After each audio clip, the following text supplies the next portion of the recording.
નમસ્કાર દોસ્તો, વિડીયોમાં ફરી એક વખત તમારું સ્વાગત કરું છું।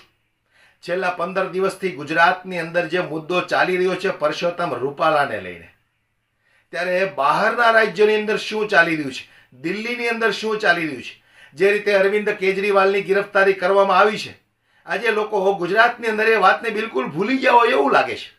અને ભારતીય જનતા પાર્ટીની તો જૂની આદત છે કે એક મુદ્દો ભૂલાવા માટે નવો મુદ્દો ઉત્પન્ન કરે છે। આ લોકો કંઈક ને કંઈક અહીંયા એવું પણ લાગી રહ્યું છે।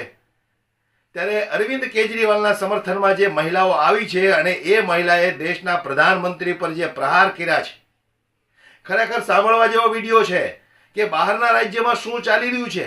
આપણને ગુજરાતીઓને અડધા સમાચાર તો એમ જ નથી મળતા, કારણ કે ગોદી મીડિયા બહારના રાજ્યના સમાચારો જે બતાવવાના હોય છે એ તો તમને ક્યારેય બતાવતી નથી। એટલે અમારી જેવા લોકો મહેનત કરીને કંઈક ને કંઈક તમારી સામે એ વિડીયો લાવીને તમને બતાવે છે। અમારો ધ્યેય એક જ છે કે લોકો જાગૃત થવા જોઈએ અને દરેક લોકોને ખ્યાલ આવવો પડે કે બહારના રાજ્યની અંદર શું ચાલી રહ્યું છે। ત્યારે પરસોત્તમ રૂપાલાને તો આપણે છેલ્લા 15 દિવસથી જોઈ રહીએ છીએ। ત્યારે બહારના રાજ્યની અંદર અત્યારે કેજરીવાલની જે ગિરફતારી કરવામાં આવી છે અને કેજરીવાલના સમર્થનમાં જે મહિલાઓએ દેશના પ્રાઇમ મિનિસ્ટરની ધુલાઈ કરી નાખી છે, એ વિડીયો મારે તમને બતાવવો છે, પરંતુ વિડીયો એટલો શેર કરજો કે અંધભક્તો સુધી પણ આ વિડીયો પહોંચવો પડે, એમને પણ ખ્યાલ આવે કે ગુજરાતની અંદર પરસોત્તમ રૂપાલાની જે ધુલાઈ થઈ રહી છે એવી જ ધુલાઈ અત્યારે બહારના રાજ્યોમાં અને ખાસ કરીને દિલ્હીની અંદર નરેન્દ્ર મોદીની થઈ ગઈ છે। આવો આપણે સાંભળીએ એ મહિલાઓએ જે નરેન્દ્ર મોદી પર પ્રહાર કરતા કરતા શું વાત કરી નાખી છે। वोट कार्ड तो दे रहे पीएम मोदी जी 10 साल की। अच्छा, वो पढ़े लिखे हैं ना कुछ ज्यादा, इसलिए बना ली होगी। एक बार पढ़ेंगे जरूर हम। मुद्दों से डरते हैं? बिल्कुल डरते हैं। उनके पास मुद्दे हैं ही नहीं। राम मंदिर है और मंदिर है उनके, मंदिर मस्जिद यही मुद्दे हैं उनके पास। ना शिक्षा की बात करेंगे ना स्वास्थ्य की, क्योंकि खुद पढ़े लिखे नहीं है। सॉरी टू से, खुद पढ़े लिखे नहीं है। एक महिला के लिए समर्थन के लिए खड़े तो हो सकते थे, आवाज तो उठा सकते थे, झूठा ही बोल सकते थे, लेकिन झूठा तक भी नहीं बोला। बात ही नहीं की है मणिपुर पे। वो जहाँ बोलो वहीं से भाग जाते थे और उन्होंने अपने नेताओं को भी ये सिखाया कि भाग जाओ, जहाँ बात हो वहीं भाग जाओ। आशु ठाकुर, कहाँ से आई हैं? चितरंजन पार्क।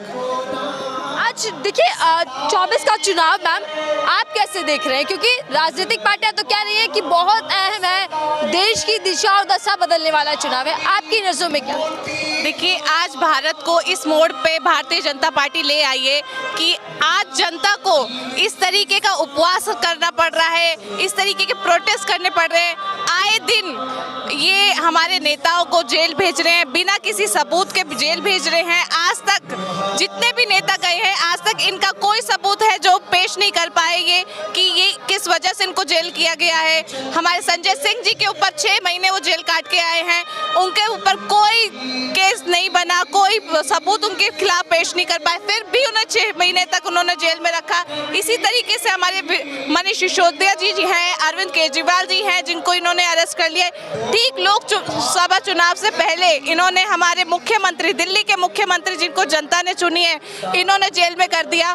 तो ये साफ साफ दिखता है कि भारतीय जनता पार्टी का जो सबसे बड़ा डर है वो आम आदमी पार्टी से है। डर तो आप कह रहे हैं, लेकिन बीजेपी को किस बात का डर होगा? उनके पास पीएम मोदी है, ब्रांड चेहरा। कहते हैं कि जहां वो जाते हैं, जिस भी चुनाव में अगर पीएम मोदी चुनावी रैलियां कर ले तो चुनाव बीजेपी के खेमे में चला। देखिए, इसका जवाब तो अभी दिल्ली में क्यों नहीं हुआ? ऐसा दिल्ली में क्यों नहीं हुआ? दिल्ली ही क्यों चाहिए उन्हें देश की राजधानी ही क्यों चाहिए?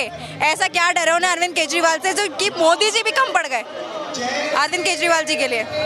अगर उनका चेहरा इतना ही कामयाब है तो वो क्यों नहीं दिल्ली अभी तक जीत पा रहे हैं? एमसीडी भी हार गए, तो ऐसा क्या डर है अरविंद केजरीवाल से? उनको एक बार पूछ के आप हमें जरूर बताइएगा, हम जनता जानना चाहेंगे ये सवाल। क्या लगता है कि क्या डर है? बीजेपी जो 400 प्लस का दावा कर रही है, 24 में 400 पार।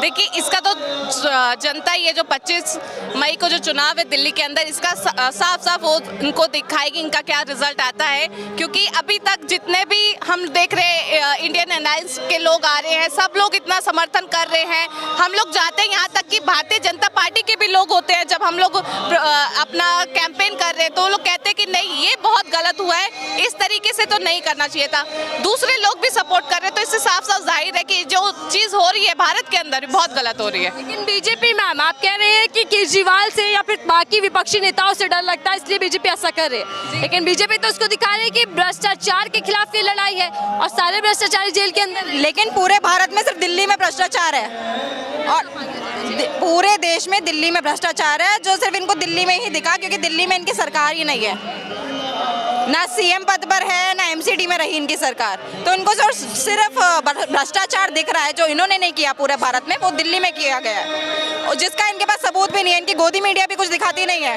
अरे हम जनता को बताओ तो सही, अगर कुछ मिला है तो दिखा के जेल में पटको, हमें भी जेल में पटक दो भाई, सबूत तो दो। अच्छा आप दोनों ही युवा हैं, आपको क्या लगता है कि देश का चुनाव किस बुनियाद पर होना चाहिए, किस मुद्दों पर होना चाहिए? जो जनता के हित में हो। अभी तक जितना भी आम आदमी पार्टी ने जितने भी वादे किए, ये नहीं कि झूठे वादे कर दिए, चुनाव के टाइम पे वादे किए, वो सभी वादे उन्होंने पूरे किए हैं।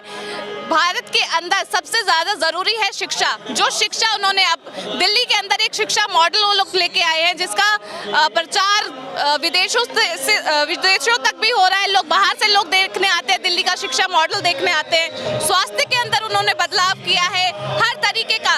एक आम आदमी को जो चीज चाहिए होती है, बिजली पानी, उसकी सहूलियत उन्होंने उनको दी है। और क्या महिलाओं के युवाओं के मुद्दे समस्या चुनावी मुद्दों में दिख पाता है? चुनावी मुद्दों में बिल्कुल समस्या दिख पाती है कि जो इन्होंने जैसे बताया बिजली पानी शिक्षा स्वास्थ्य, ये हर एक महिला की भी नीड्स हैं क्योंकि उन्हीं से एक बच्चा है, उन्हीं से एक पिता है, उन्हीं से एक पति है, उन्हीं से एक बेटा है। तो ये तो जो छोटी छोटी ज़रूरतें हैं यही एक महिला की नीड्स है। एक महिला ही इस देश को चलाती है एक तरह से, तो ये तो आप भी जानती हैं, आप महिलाएं रिपोर्टर है इस समय। महिला मुद्दा, महिला सुरक्षा, पीएम मोदी देखिए कई बार भावुक हो जाते हैं और अभी भी कहा जा रहा है कि जो आधी आबादी है महिलाओं की वो बीजेपी को वोट देगी। हाँ, क्योंकि क्या है ना कि जो आधी आबादी है उन्हें शायद ये नहीं पता कि जो रेपिस्ट निकलते हैं वो भी भाजपा से निकलते हैं। रेपिस्ट निकलते हैं भाजपा से निकलते हैं, कोई मर्डर निकलते हैं वो भाजपा से निकलते हैं। कहाँ से निकलते हैं? भाजपा के ही हैं वो सारे। जंतर मंतर पे जो पहलवान हमारी महिलाएं थी, उनको किस तरीके से इन लोगों ने, भाजपा वालों ने बदसलूकी की है। एक जो एक्स मीनाक्षी लेखी थी, एमपी थी, उनसे एक सवाल पूछा गया इन महिलाओं के ऊपर, किस तरीके से वो दौड़ी थी। आज तक बीजेपी का कोई भी नेता इन महिलाओं के ऊपर जो इन लोगों के संग किया गया था, बदसलूकी जो की गई थी, उसके खिलाफ किसी ने आज तक नहीं बोला। हम लोगों ने यहाँ प्रोटेस्ट किया, उनके समर्थन में हम लोग आए, लेकिन देर रात महिला के लिए समर्थन के लिए खड़े तो हो सकते थे, आवाज तो उठा सकते थे, झूठा ही बोल सकते थे, लेकिन झूठा तक भी नहीं बोला। बात ही नहीं की है मणिपुर पे, वो जहाँ बोलो वहीं से भाग जाते थे और उन्होंने अपने नेताओं को भी ये सिखाया कि भाग जाओ, जहाँ बात हो वहीं भाग जाओ। मुद्दों से डरते हैं, बिल्कुल डरते हैं। उनके पास मुद्दे है ही नहीं। राम मंदिर है और मंदिर है उनके, मंदिर मस्जिद यही मुद्दे हैं उनके पास। ना शिक्षा की बात करेंगे ना स्वास्थ्य की, क्योंकि खुद पढ़े लिखे नहीं है। सॉरी टू से, खुद पढ़े लिखे नहीं है। मैं गरीबों का दर्द जानता हूँ, मैं गरीबी जानता हूँ और यही चाहिए एक नेता के लिए, देखिए जो गरीबों के लिए काम कर सके। अरे अभी तक आए नहीं वैसे वो फील्ड में, बट मैं जरूर चाहूंगी एक बार वो फील्ड में आके गरीबों के लिए काम करें। विकास को ढूंढने की 10 साल पुराना विकास आपको मिल नहीं रहा है, दिख नहीं रहा है, अंधे हो गए हैं। તો આ વિડીયોને વધુમાં વધુ શેર કરી દો। આવા જ વિડીયો જોવા માટે અમારી યુટ્યુબ ચેનલને સબસ્ક્રાઇબ કરીને બેલ આઇકન પ્રેસ કરી દેજો, જેથી કરીને અમારા દરેક વિડીયો તમારા સુધી ફટાફટ પહોંચી શકે। આભાર।